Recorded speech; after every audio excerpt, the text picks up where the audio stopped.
Vaig aterrar a Mataró, a casa en Ter, i una mica les primeres feines de premsa, la primera feina que vaig tenir va ser amb el Capgròs, durant molts anys, i bueno, pensem que estem veient gent relacionada amb tot aquest entorn, no? De tots aquests anys meus de formació i d'una mica entendre la cultura i la comarca. No? I jo crec que havíem de veure's a tu precisament perquè jo crec que van ser molts anys, no?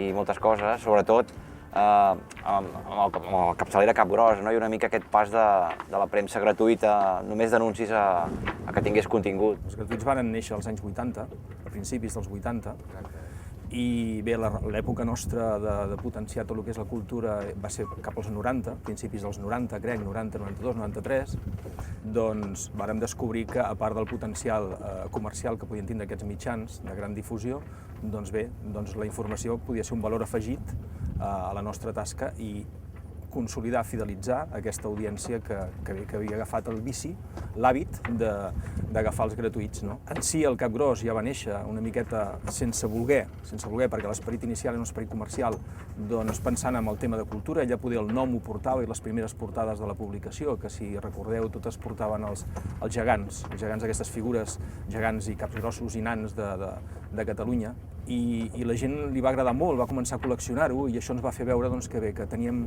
d'alguna manera una força tremenda a l'hora de comunicar que la informació podia ser aquest valor afegit que us deia abans. No? En aquests moments fer premsa en català era, jo dic, revolucionari, per dir-ho d'una manera, perquè clar, no tothom ho entenia. No? La gent en si el que no entenia és que allò fos gratuït. Sí que era com una petita revolució. Jo recordo que en el quiosc la premsa que hi havia tradicional, doncs el que trobaves a color eren les portades de les revistes, però a l'interior sempre en blanc i negre. Nosaltres ja vam néixer al primer moment a color.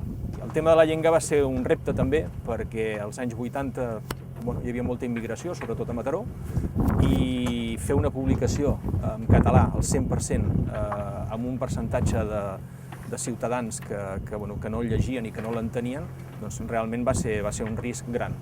Un altre aspecte també important de la premsa gratuïta, que el Maresme ha sigut, jo diria que, no dic el número 1, però gairebé de Catalunya, perquè la premsa gratuïta del Maresme ha sigut una punta de llança i un referent que ningú entenia com podia haver-hi tantes capçaleres i tanta qualitat. No? Ja fa molts anys que nosaltres, a part de cobrir el que és la ciutat, la capital, doncs agafam aquesta primera corona de poblacions com és Llavaneres, Argentona, Cabrera, en fi, fins a Arenys i fins a Vilassar de Mar. No amb la mateixa quantitat que distribuïm a Mataró, però Déu-n'hi-do la quantitat d'exemplars que s'arriben a deixar. Ara, des de fa 3 anys enrere, que vam fer un canvi de format i un canvi de concepte, doncs ens hem ampliat pràcticament a tota la comarca i estem cobrint totes les poblacions de la comarca. Aquesta comarca tots sabem que és una comarca molt estirada, molt llarga, i que per mi té un problema important, i és que està molt a la vora de Barcelona.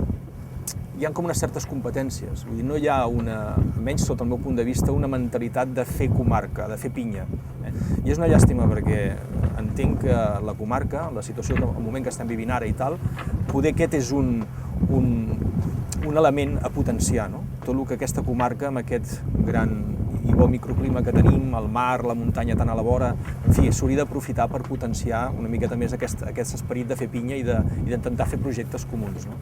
A mi, per exemple, una cosa que diu en Mateu i que ara l'estem experimentant, és a dir, del gaudir del mar, no? Que és una cosa que durant molt de temps moltes poblacions de la comarca no han fet, no? És a dir, hem renunciat al mar.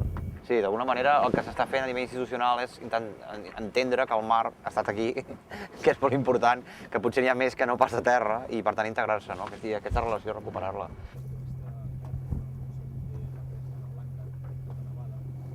Bueno, esteu a menys de l'Aimeric, eh? Bueno, Mateu, és que no passarà res. No passarà res, hi ha molt bona mar i estem molt bé. Rectifica una mica. Una mica més de pressa, una mica més de pressa. Ara busques el Tecnocampus i tires dret. Portarà cap al Tecnocampus. No, allò és un barco, pensava que era una balena, tio. És que no, clar... Balena aquí és que deu estar allà surant morta. Generació internet.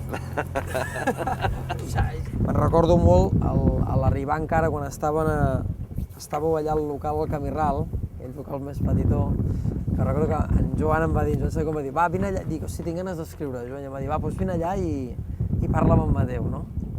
I amb en Francesc Castanyer. I jo recordo que vaig anar-hi i recordo l'acollida molt franca, no? El primer que em van encarregar va ser, una fita d'aquestes divertides, aquell festival que va fer en Justo Molinero al Parc Central. Mataró com a ciutat més gran de la comarca, fins i tot com a referent que ho és, i això és innegable, on la gent venim a treballar i on hi ha molta vida, en aquests moments també està una mena de cruïlla interessant, això que et comentava, Nau Gaudí, projecció artística, Nau Minguell, tota l'àrea de Tecnocampus, una mica com veus aquest futur de Mataró, no? És un tema que no hem de deixar perdre, és un tema importantíssim, ens projecta una miqueta més enllà, ens situa en el mapa en algun àmbit en concret, no? Mataró ho era en l'àmbit tèxtil, en l'àmbit industrial, això s'ha perdut, malauradament. Hem de trobar nous camins, no? Que l'art sigui un dels camins que ha potenciat el turisme, la comarca i tal, és un element molt important, no? Tecnocampus és un projecte que fa molts anys que el sentim, ara ja és una realitat. Ojalà hagués sigut una realitat 5 anys enrere, no? Que hagués pogut competir fort amb Terrassa, amb 22@, en tots aquests llocs on la tecnologia i la comunicació s'hi ha implantat una miqueta abans, no? Hem de fer la pregunta del documental. O sigui que ja, com que portem ja 3 dies, la pregunta del documental és si existeix el Maresme. Existeix el Maresme? Existeix el Maresme? Si existeix el Maresme. Mira, cada vegada més. Poder cada vegada més la gent de Mataró necessita sortir. El Maresme ha de ser una altra sortida per la ciutat. La ciutat ha de ser prou habilidosa, ja no solament per conquerir el Maresme, sinó per conquerir part del Vallès. I tindre-ho clar que hi ha uns potencials que si no els sabem aprofitar és ben bé perquè no volem mullar-nos per res més, perquè depèn només de nosaltres.